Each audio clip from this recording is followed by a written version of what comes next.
Në spitalin e përgjithshëm Isa Grezda në Gjakov vazhdimisht po synohet në rritjen e kapaciteteve profesionale.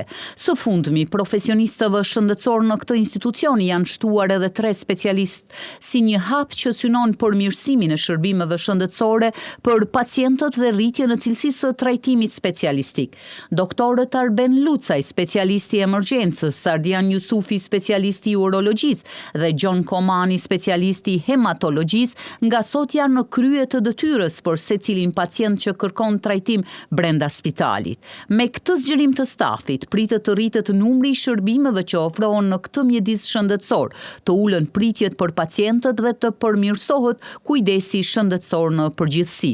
Ndërkohë, në kuadër të planit të Ministrisë së Shëndetësisë për funksionalizimin dhe zhvillimin e shërbimit të hemodializës, është forcuar edhe qendra hemodializës në Rahovec me staf të ri profesional e cila vepron në kuadër të spitalit të Gjakovës.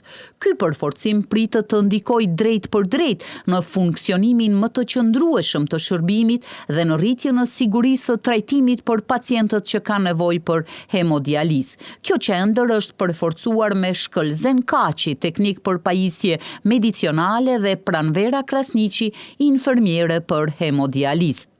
Institucionet shëndetësore po e vlerësojnë këtë si një hap konkret drejt përmirësimit të shërbimeve shëndetësore në vend, ndërsa pacientët pritet të përfitojnë nga shërbime më të shpejta, më të sigurta dhe më cilësore.